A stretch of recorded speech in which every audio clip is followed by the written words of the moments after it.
I hit go live, let me just make sure it's live. So we're live now. Yeah, what do you usually use the picture of me going here?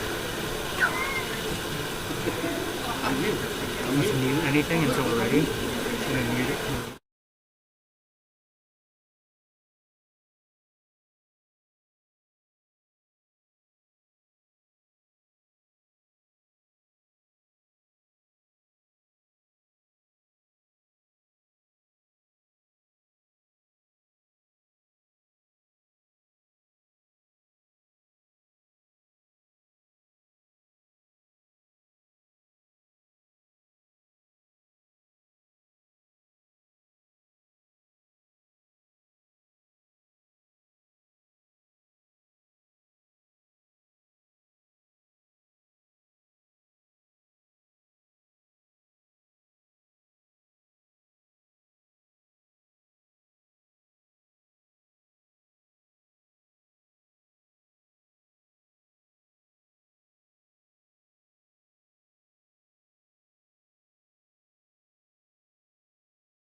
Guys ready? We ready? Yes. All right. Good morning, class. Good morning. A little louder. Good morning. All right. Excellent.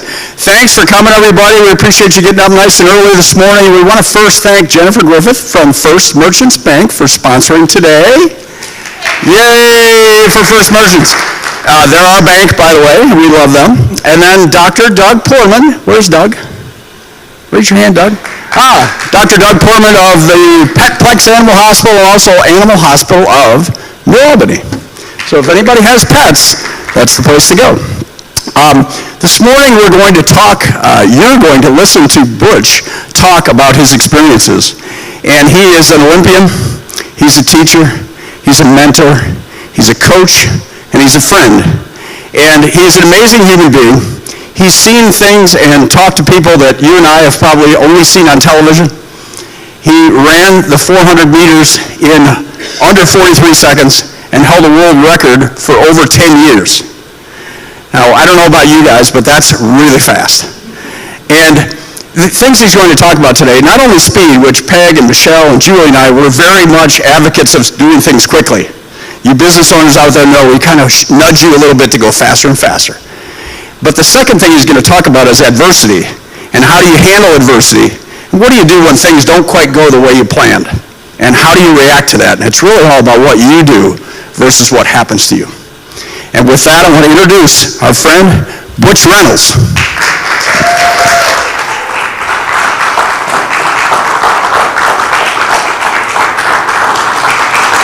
Thank you.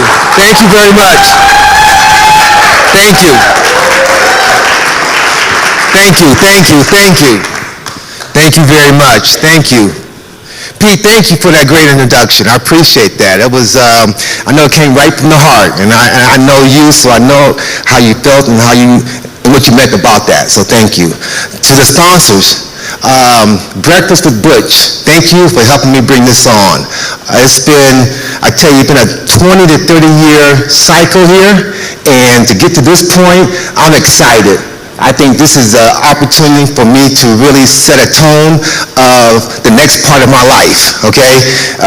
Real quick, I have to talk about my wife here today because for 20 years, she's been my rock solid.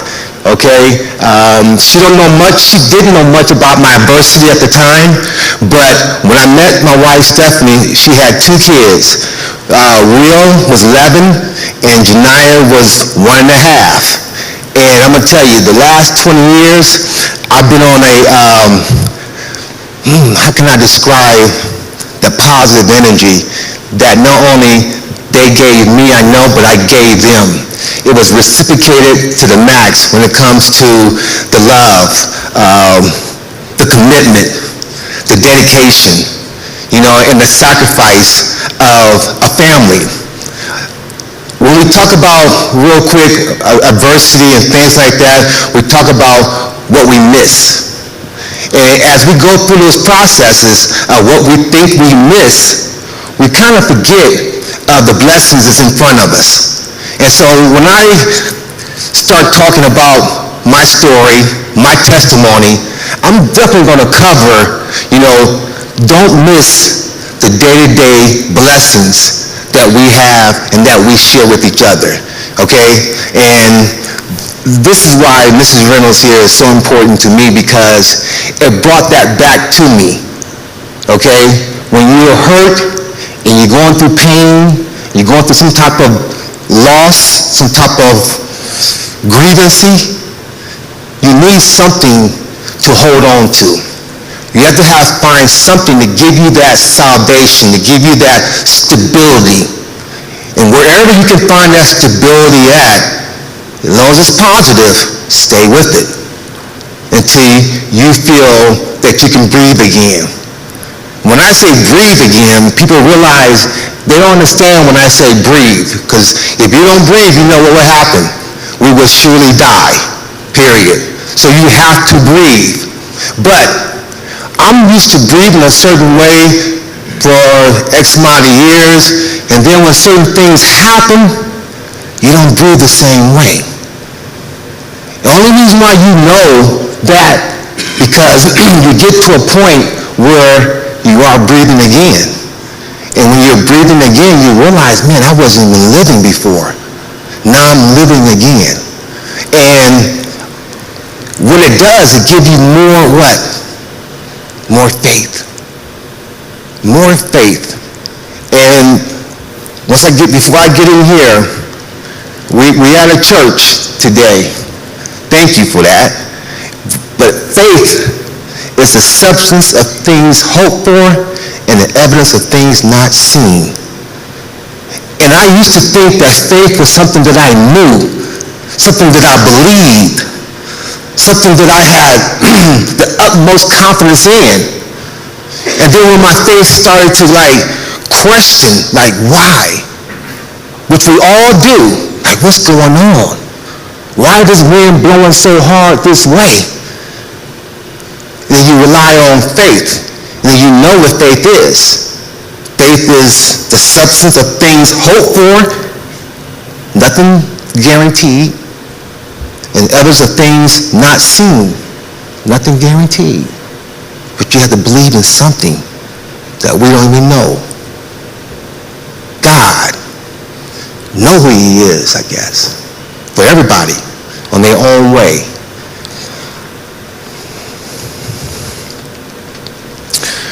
In 1988, I had a goal. My goal was to be the fastest man in the world. And I established a certain criteria to be the fastest man in the world. I knew there was a lot of hard work, a lot of dedication, a lot of commitment. And I'm from Akron, Ohio.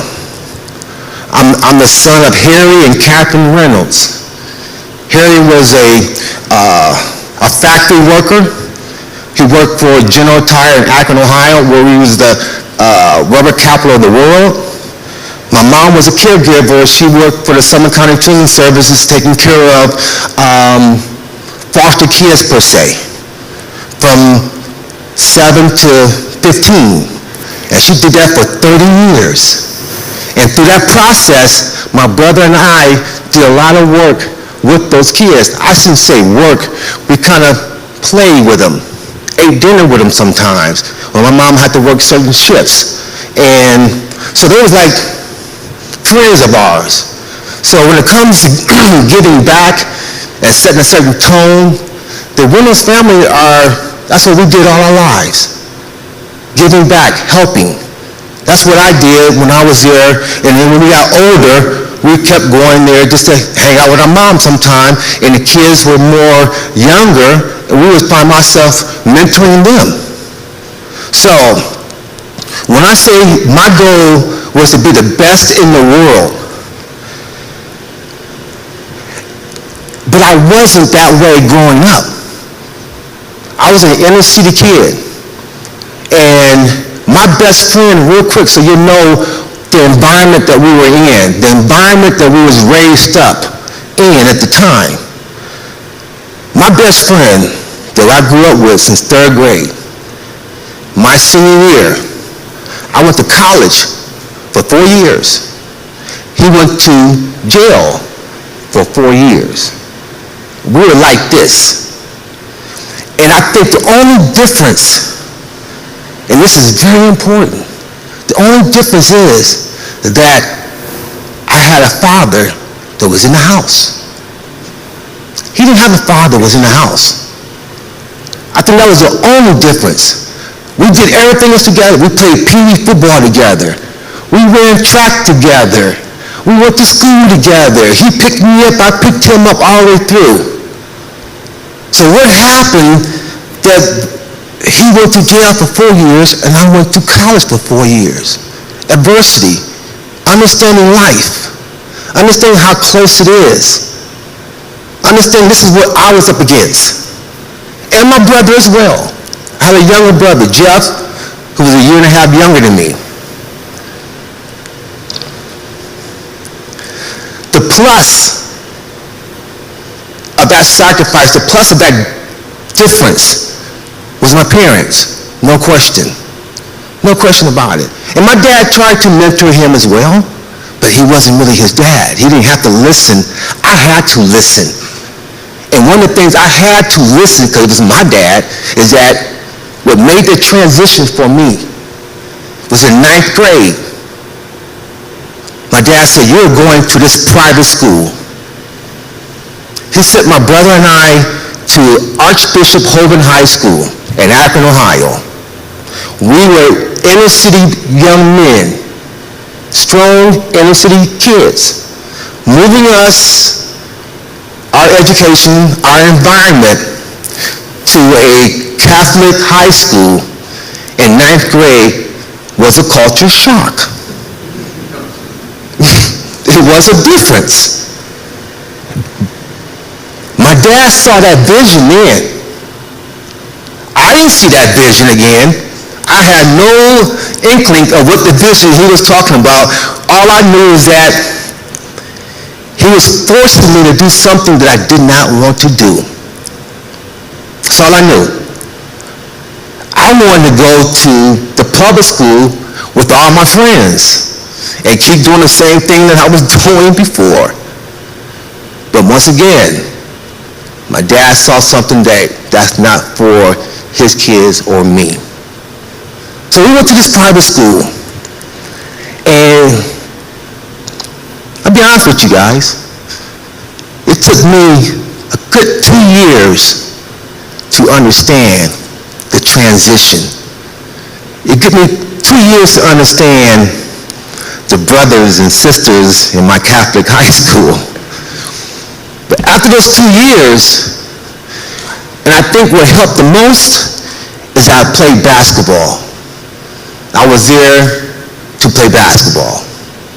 Not to run track, not to play football. I was there to play basketball. And to go to school, of course. So after the first 2 years that I kind of rebelled, my sophomore year, it put me on varsity. Not just put me on varsity, but I started varsity. And I was like, whoa, maybe I'm going to college.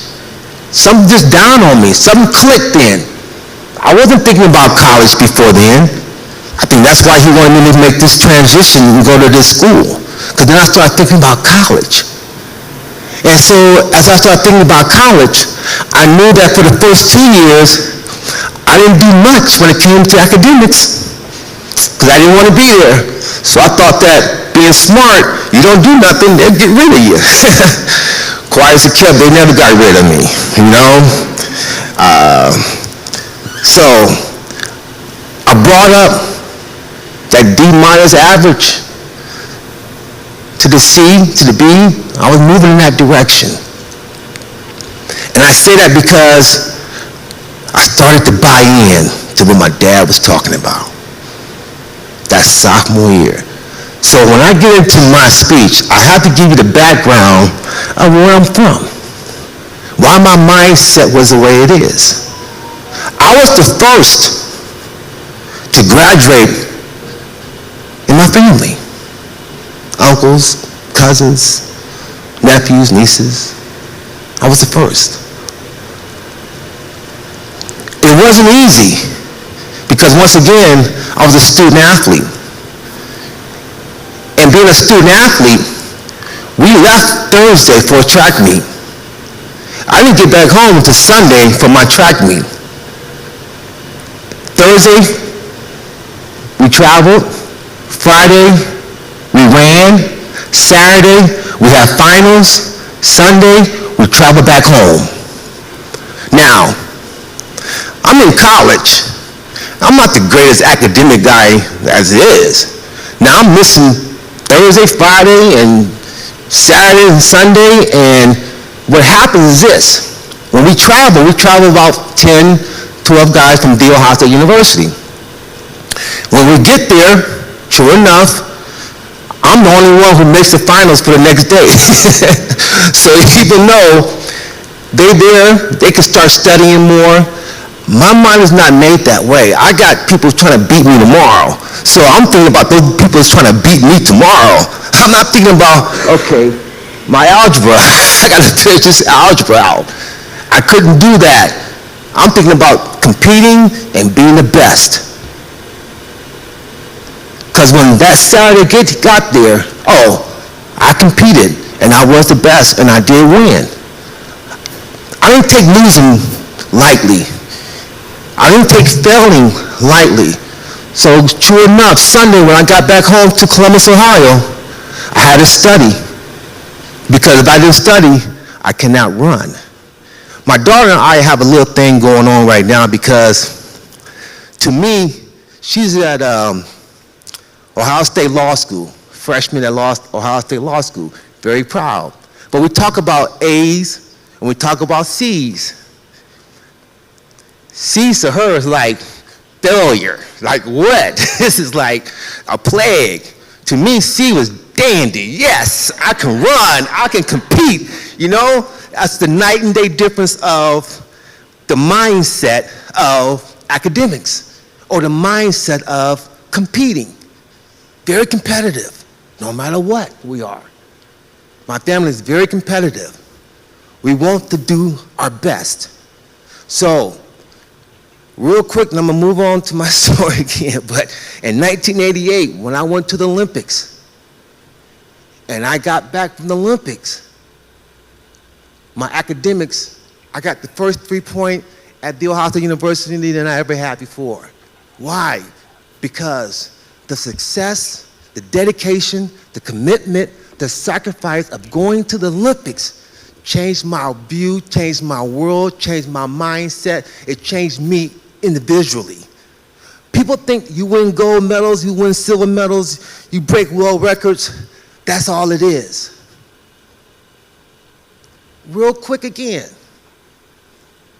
my junior college coach, before I even went to Ohio State, told me, Butch, you gotta be more than just a fast black athlete.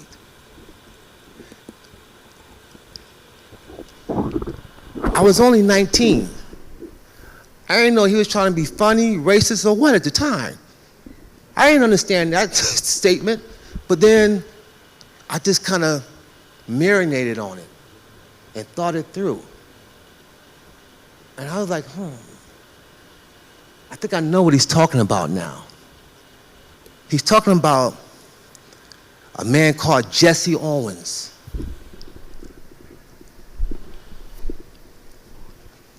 Jesse Owens was more than just a track and field athlete.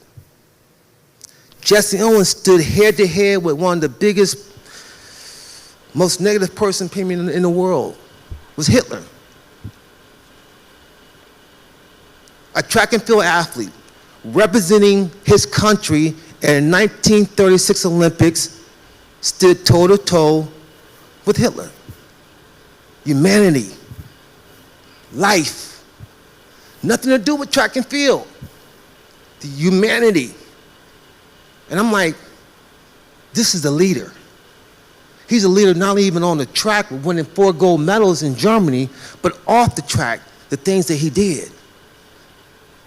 So I said, you know, I want to go to the Ohio State University because of that man right there. So it goes back to my coach said before, to be more than just a fast black athlete. You're more than that, Butch. And I agree with him.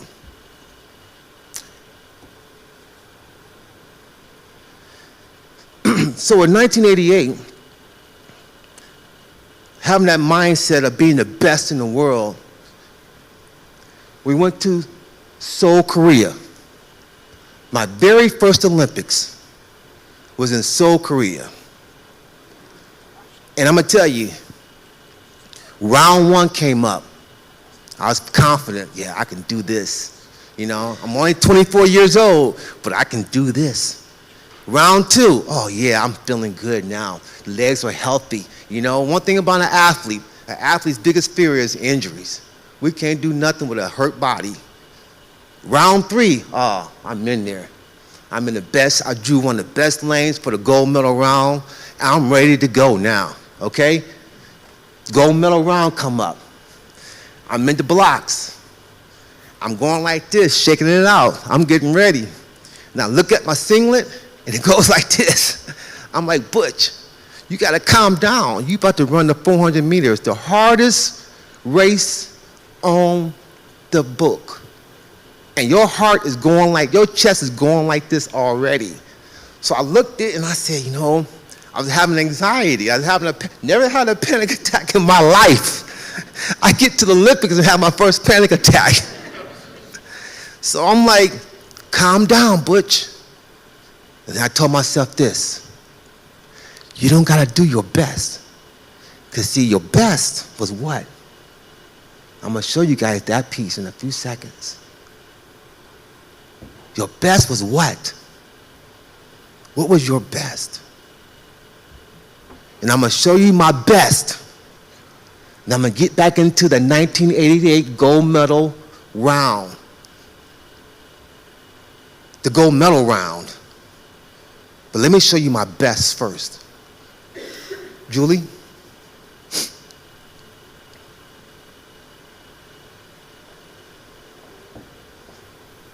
1-3-1. on his inside, the 19-year-old precocious talent Steve Lewis of USA and Hernandez of Cuba. Tremendous atmosphere building up. Outside Reynolds, Egbenike, the African champion, silver medalist in the World Championship. Then Danny Everett of the United States, second in the US trials, who's run 43.98 this year. And then we've got Valmont of USA and Antonio McKay. There's Antonio McKay and 143. We haven't seen an awful lot of him, but Andrew Valmont, sixth in their trials, but a winner at Monaco and second in Edinburgh. Antonio McKay, the US indoor champion, a winner at Verona, the world indoor champion.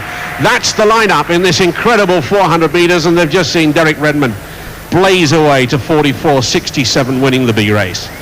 I tell you again, it's Hernandez, Cuba, Steve Lewis, USA, Butch Reynolds, USA, Egbenike of Nigeria, Danny Everett, USA, Valmont of USA, and Antonio McKay of USA.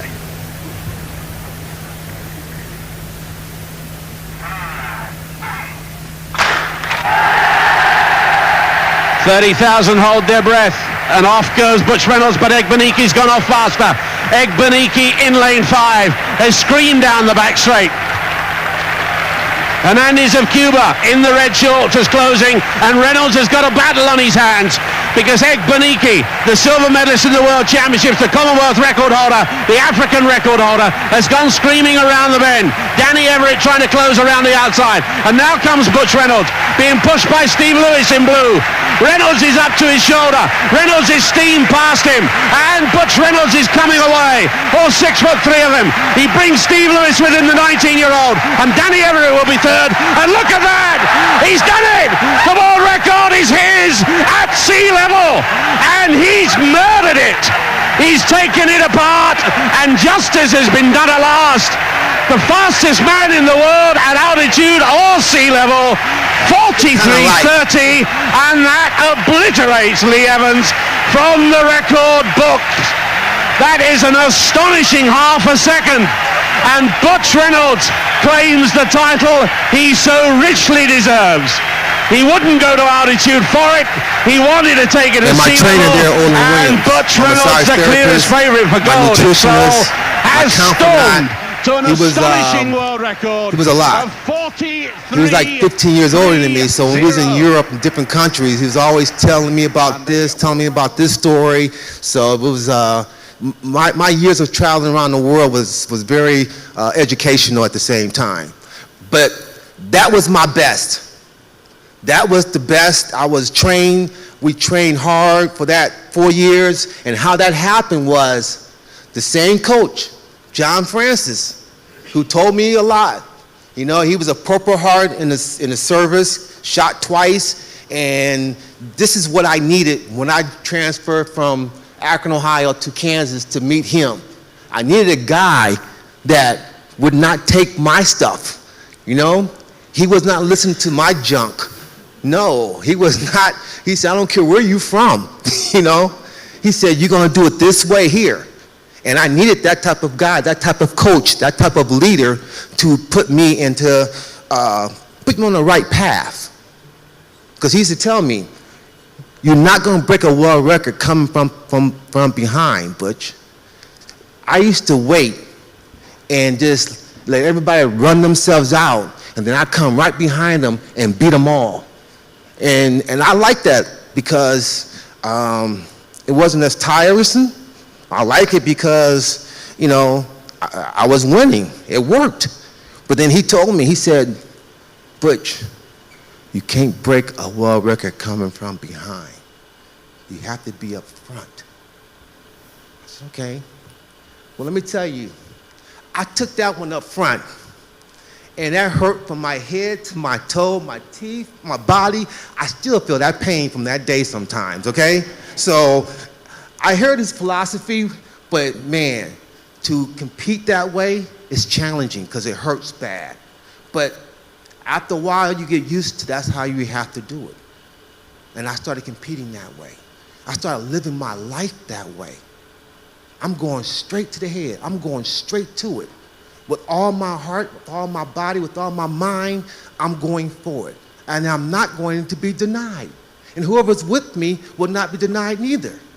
We don't understand that type of vocabulary. giving up, quit, I can't, no. That's not what we do. We'll find a way to make it happen. That's what we do here. So, that was my best.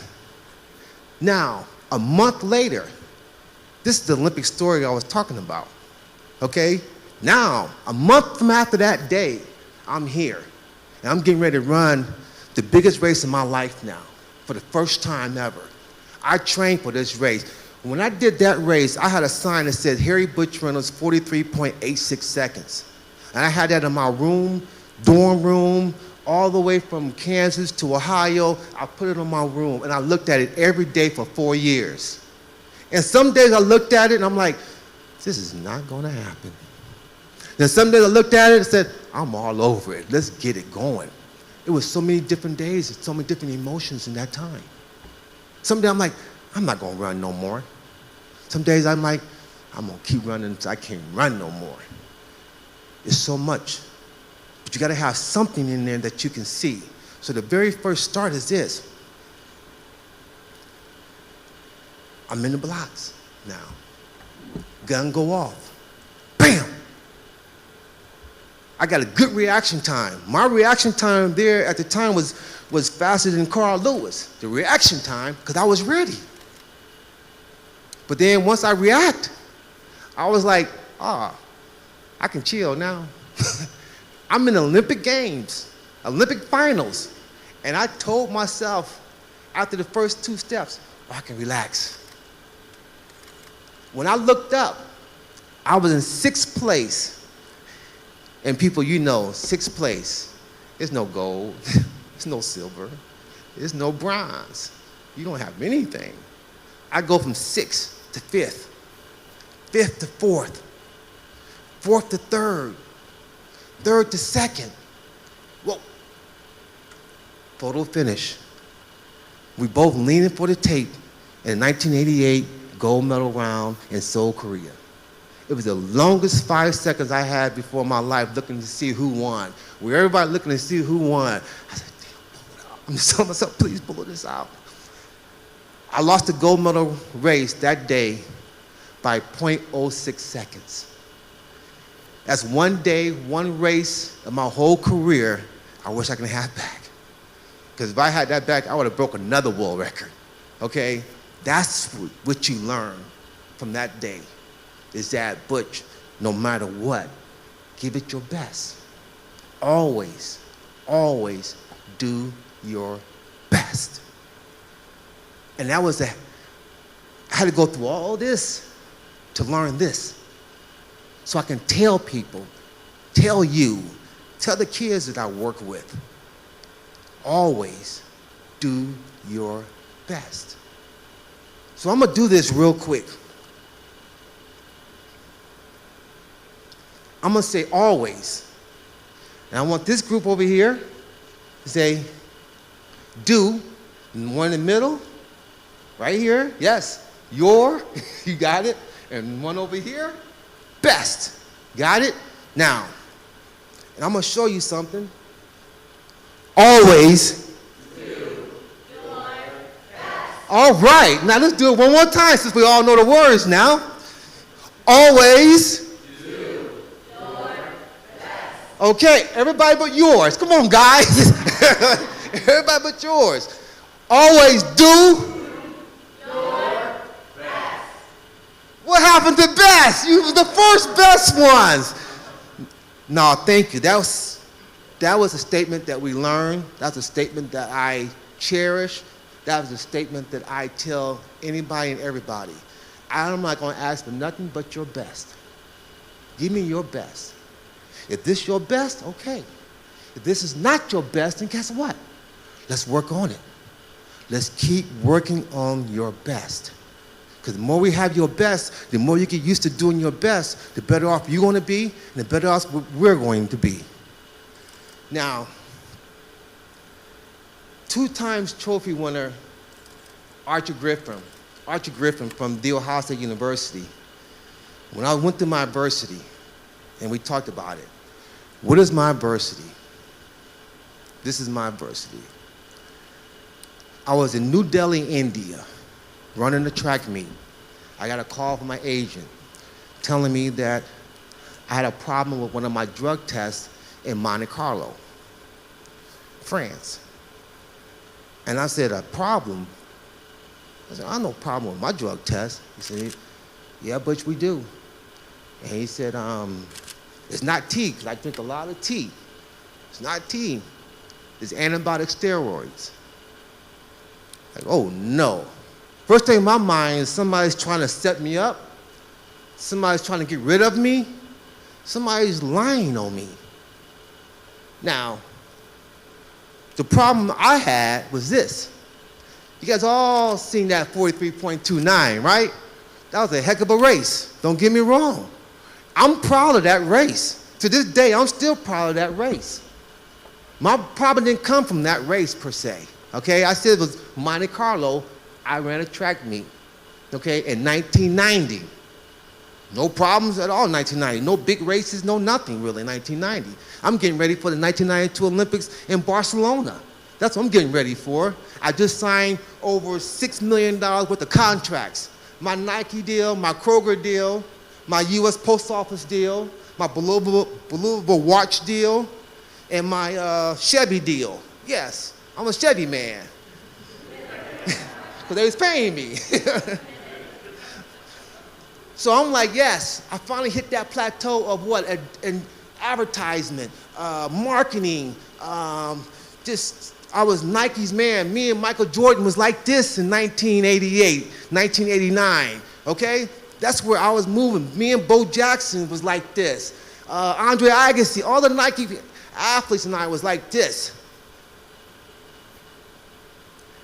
And in 1990, I did my first commercial really for Nike. Me and Spielberg, yes. I was the man.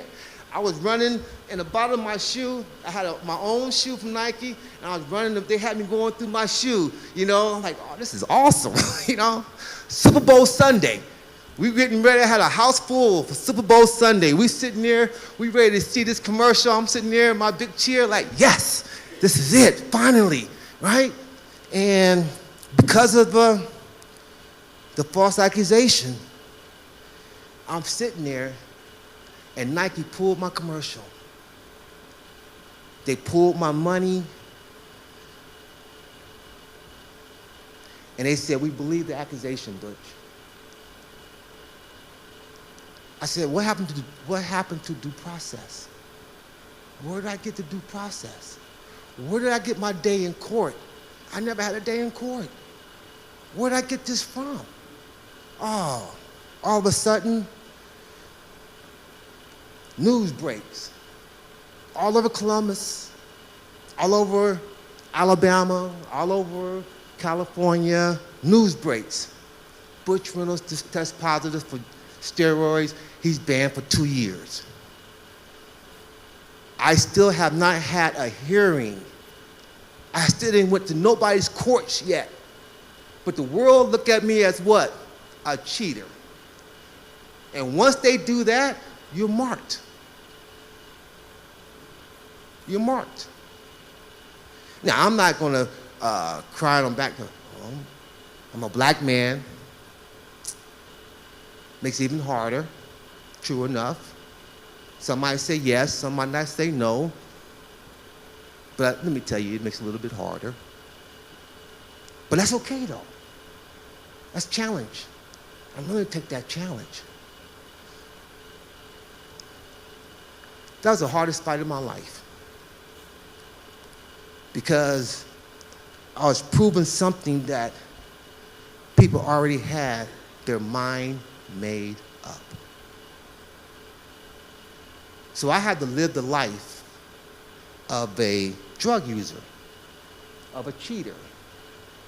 No morals, no values, no ethics, a cheater. And it was hard. It was hard. Very disappointing. Because what happened then, I had to hire what? The dream team. Team Reynolds, as I called it. Team Reynolds. Had to go down to the Columbus and hire a law firm because my federation was not helping me. And it was shocking that I am a gold medalist, a world record holder that represented our country with a lot of class and respect, to be treated this way for no reason. And they expect you not to have bitterness or anger. You better not act out on that. If you act out on that bitterness or that anger or that disappointment, guess what? That's what they look at you as. Not what happened to you. Oh man, false accusation, and you lived through all of that. No, what did you do afterwards? Like, was you driving intoxicated at all? Did you have any domestic issues at all? How did you handle that? Being on the top of the world and all of a sudden, boom, you're gone. Nothing. No income, no name, no reputation. I read a story before that if they take a man's name, they take a man's reputation, you killed that man. Period. You killed that man. You murdered that man. But I wasn't murdered. I was still living. So what did I have to do? I had to fight. Had to fight. So how did I fight? Went down there and hired a law firm, and we fought. And we went to court systems. So at our first court system, we went to 13 different hearings on this case. First hearing was my governing body, USA Track and Field. I won 3-0, reinstated him immediately. That was in 1991. Case happened in 1990. I couldn't get a first hearing until 1991. By then, the whole world knew. For a whole year. So I only had another year in my suspension. My suspension is supposed to end the day after the 1992 Olympics, believe it or not. So I fought them. I fought them. And I fought my way to the Supreme Court of the United States, to make a long story short, people. And I went to the Supreme Court of the United States on the eve of the 1992 Olympic trials in New Orleans. Let me tell you how that happened. I went to the court system here, Judge Justice Canary in Columbus, Ohio, downtown federal court system. I got an injunction to run the 1992 Olympic trials in New Orleans. I get to New Orleans with my injunction, okay, Thursday. We're supposed to run Saturday, Sunday, Monday, rest Tuesday, run Wednesday. So I get there and I'm telling these people, I'm running my 1992 Olympic trials. I have an injunction from the court system that I'm running. Now, my governing body that I just won 3-0 wasn't supporting me. Asked the question, why? The United States Olympic Committee, who I won their hearing, 3-0 as well, 2 different hearings, didn't support me. Asked the question, why? I'm an Olympian. I already won a gold medal. I represent your country well. My country. Our country. So, I get to the trials. They say, you're running. Then, no, you're not running. Why are you not running now, Butch? Because my governing body, again, they went to the Sixth Circuit Court and they got my decision overturned from the federal court system. So I'm sitting in New Orleans like on a Friday night like, I cannot believe my governing body went to the Sixth Circuit Court to get my ruling overturned, which they did. And I'm sitting there like, I'm done. Oh, they're gonna throw the book at me.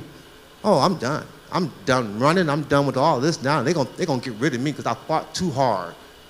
and I showed them up. I embarrassed them. So I'm sitting there, ready to start drinking. My friend said, no, Butch, we ain't drinking yet. If they can get overturned in a day, so can we. I looked at him. I said, what court system we gonna get on a Saturday morning? I'm done. He said, Butch, no. So my attorneys called me Saturday morning, 8 o'clock in the morning. I'm supposed to race at 1 o'clock Saturday. He said, Butch, we're going to the Supreme Court of the United States. What do you think? What do I think? Let's go, you know? Let's go. How long do you need before you get ready to run? I said, the race starts at 12 o'clock, at 1 o'clock. Just give me an hour. Okay, we call you back at 12. 11:45 come up. I'm sitting there like, my phone ain't ringing. Oh my God, I'm not going to run. 12 o'clock exactly, they called me. They said, sit down. I said, are you sitting down? I said, John, what happened? Just let me know. But get your spikes, go to the track. You won your Supreme Court decision. Whoa! I couldn't believe it. I won the Supreme Court decision. Oh my God. And I can go to the track and I can run. Oh my God. I get there, I call, because before they was my friends, my governing body. They was my friends, like I said. They put me there, Bill Scene, gave me an alias name, gave me a suite in the whole bit in New Orleans. I'm like, okay, thank you guys. They working with me. I didn't know they were stabbing me at the same time. But make a long story short, so I called them up. I said, hey, I need my car. They said, who is this? I said, this is Butch. They said, you get no car here. And he hung up. I said, oh, okay. I got to take a taxi cab now, you know? So I go down to my, down to the, you know, from the hotel, go downstairs, and I wave a taxi cab. Taxi cab come over. My brother and I, we get into a taxi cab, we go to the track. We hit to the track, and then we go to the track, and the guy in the car says, man, I wish they'd leave this Butch Reynolds alone. I'm like, I want to see what else he's going to say, you know, before I say, I'm Butch, you know.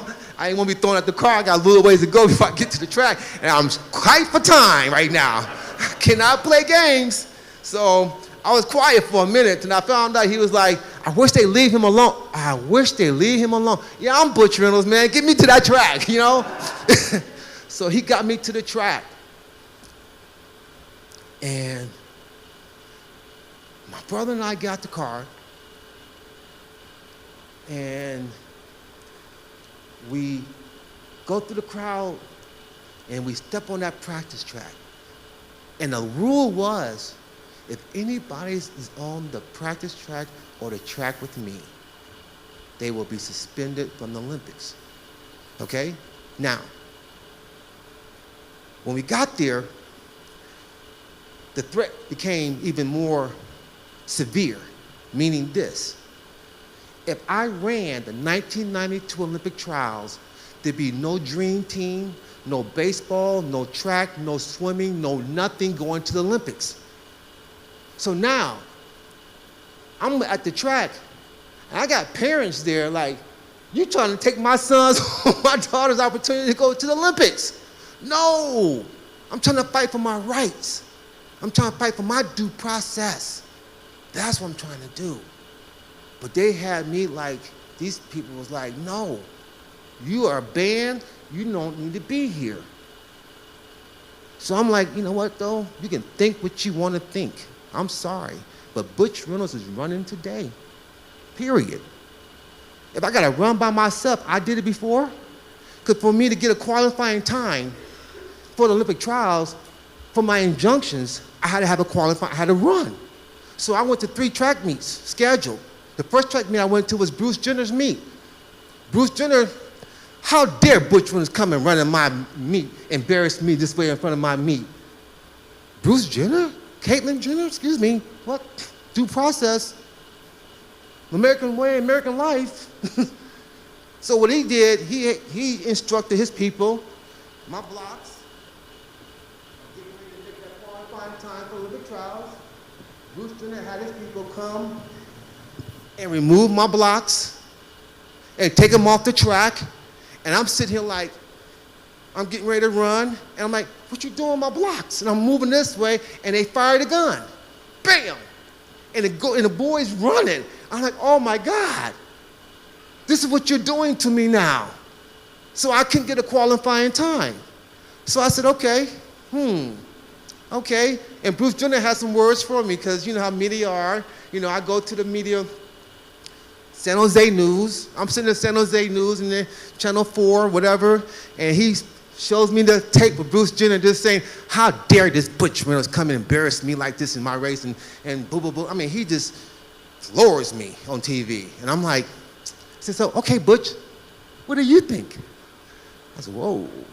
Well, some other choice words came to my mind first, but I said, no, this is not the time or the place. So I said, you know, Bruce Jenner has his right to say whatever he wants to say. Like I have my right to run if I didn't do nothing wrong. I didn't do anything wrong. I'm running.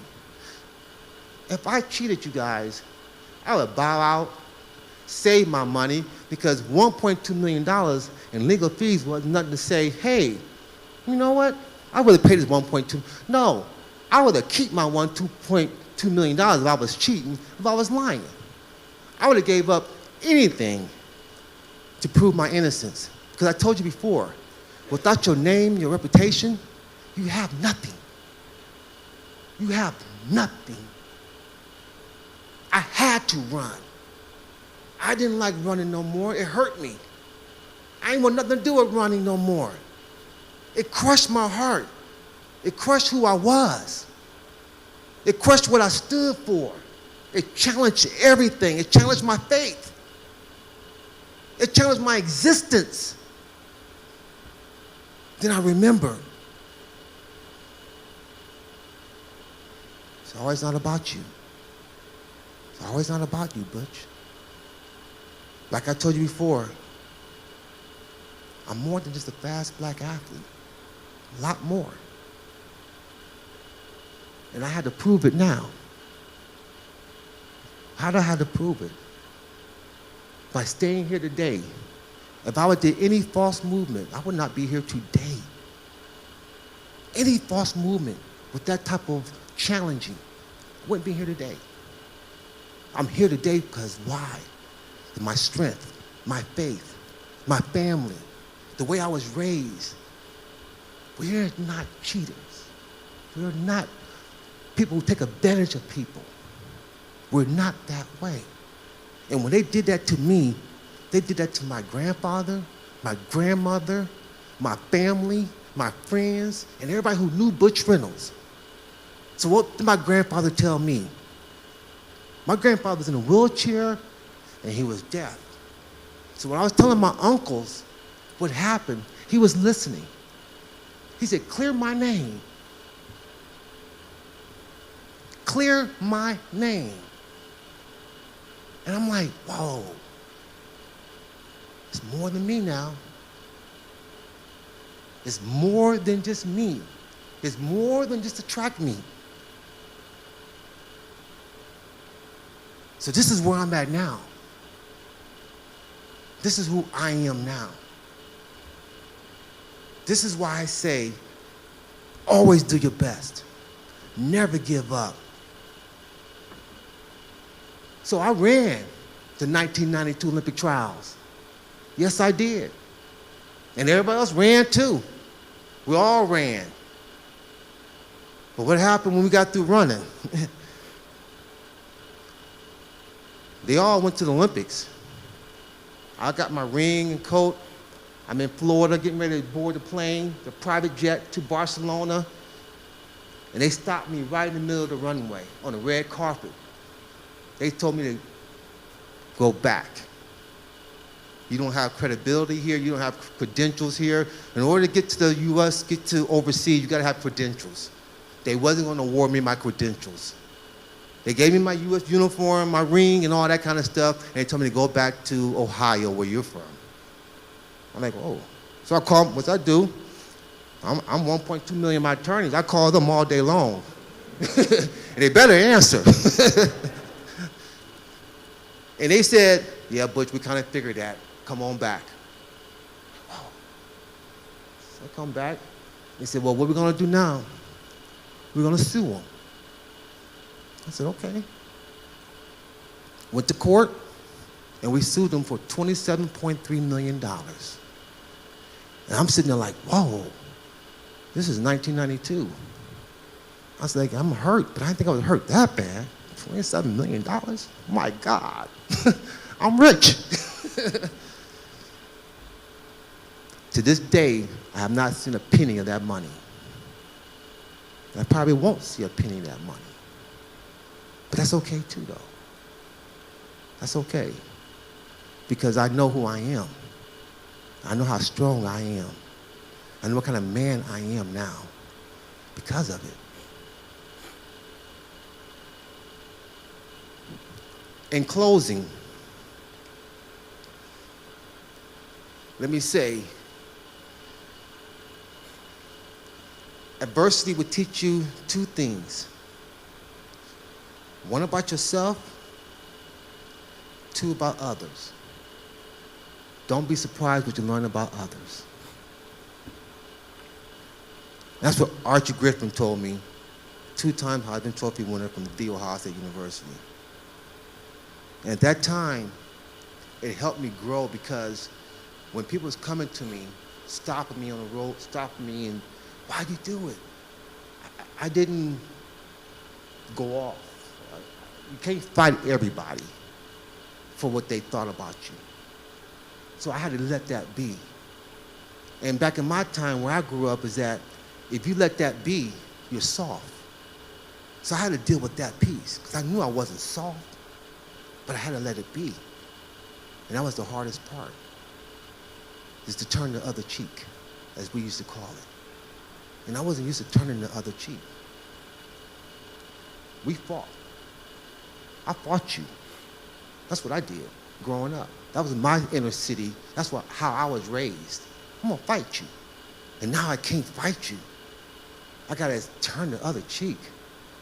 It's something so big and something so magnified as this. But it worked. It worked. I was able to turn the other cheek. So, I got 5 more minutes, and I want to be able to answer any questions you might have with that 5 minutes moving forward. Anybody have any questions? Pete?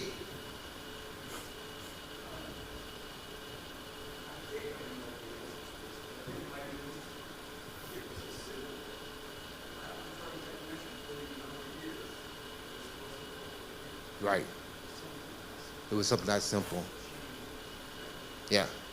They, the laboratory did an error. And instead of admitting to the error, they tried to cover it up. And my legal team, was able to catch the whole cover up. That's why I was awarded $27.3 million. But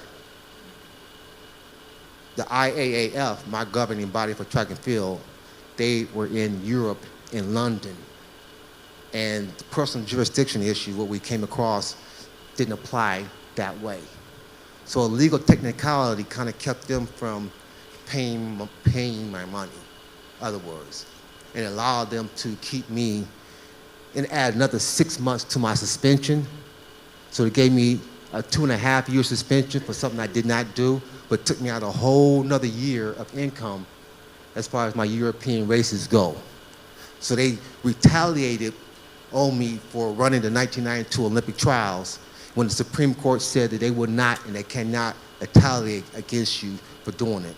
They was able to do it and get away with it anyway. So yes, the technicality caused me that heartache. And during that time, I You live and you learn. And one thing I live and learn about is grievance. And I had to study that because I had to really understand what I had to go through. And the first thing through grievances is denial, the isolation. Oh, did I feel that? Oh, man. I was on an island by myself for a long time, I'm going to tell you. And the second one was anger. Would you be angry? Yes. Extremely mad. No question about it. And the third one of the 5 grievances is bargaining. God, give me a chance to do this again. Let me have another opportunity, God, to do this again.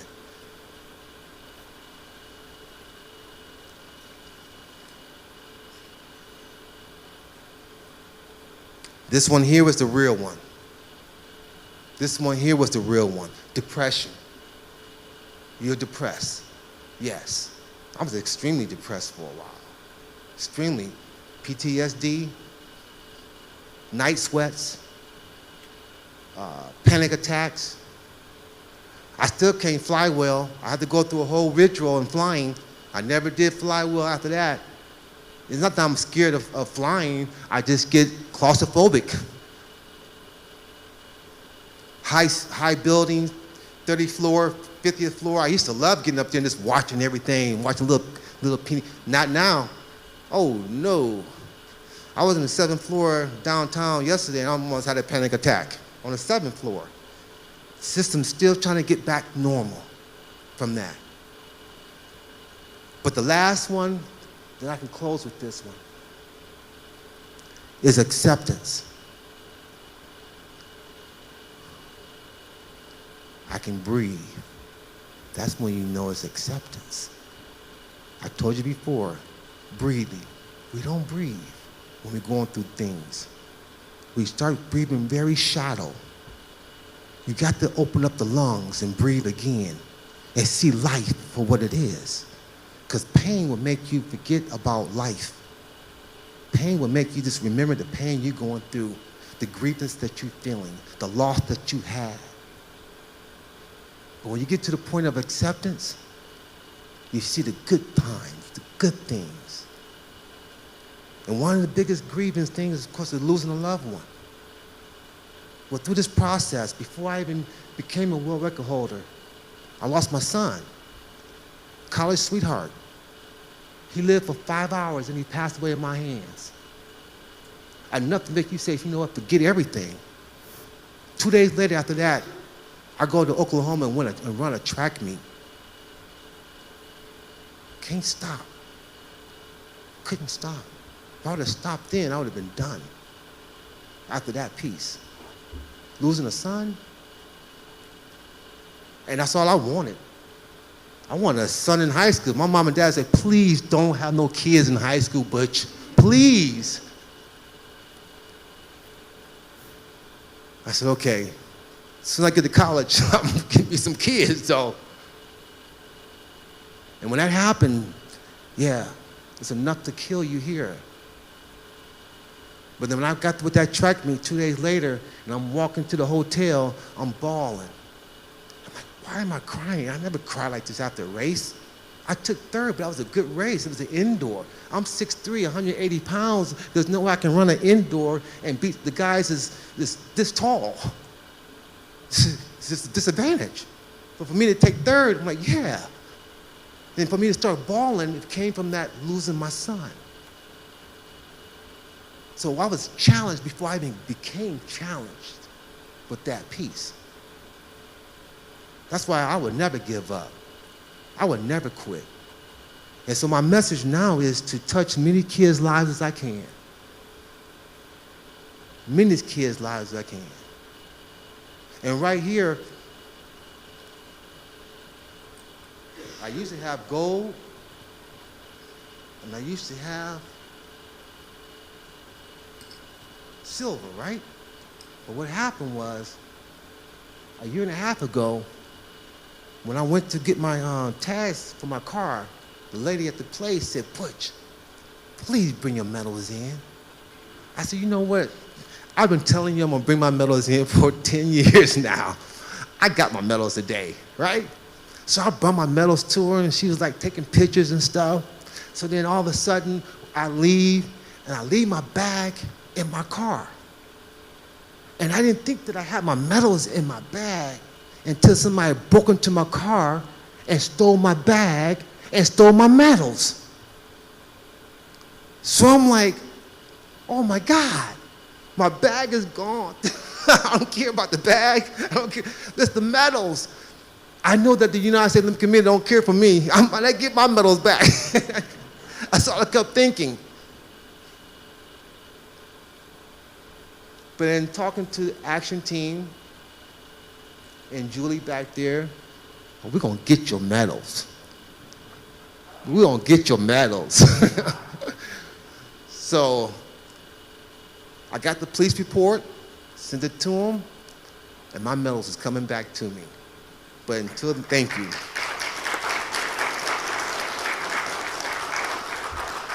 So I said, you know what, I'm gonna make my own medals just in case.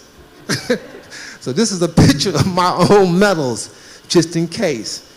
And I'm gonna tell you right now, everyone who's here today, when you contact Julie back there, we're gonna make sure you get you one of these.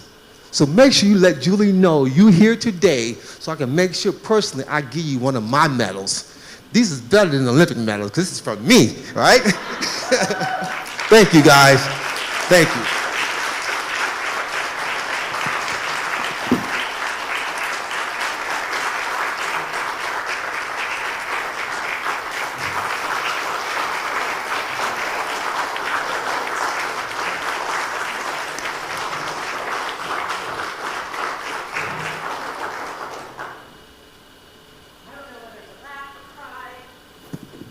Butch, unbelievable.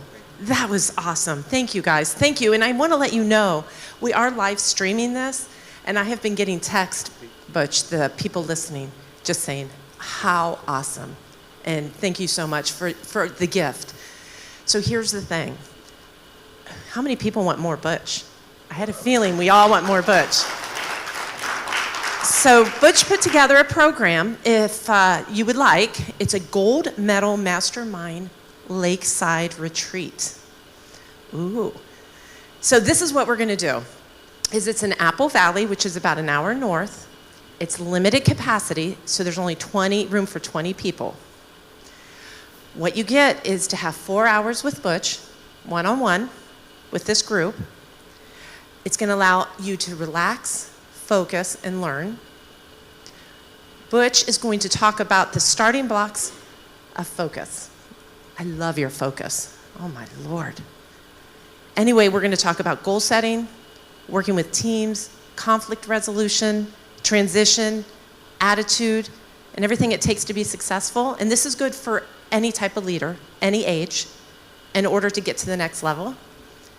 And so what we're gonna do is we've got, if you look at the package up there, you're gonna get 4 hours with the Olympian, fastest man in the world record holder, Butch Reynolds, and that's a value of $1,000.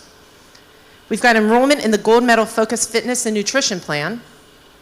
That's a value of $150. You get 12 a month membership into Butch's private face group. But then there's more, hold on. Then you're gonna get 30 minutes one-on-one coaching with Butch after the session. You and that person, it'll be a phone call. And that value is $250. Of course, we're gonna have some meals and drinks. That value is $100. And what Butch didn't mention is that his story is going to be featured on ESPN, the 30 for 30 documentary.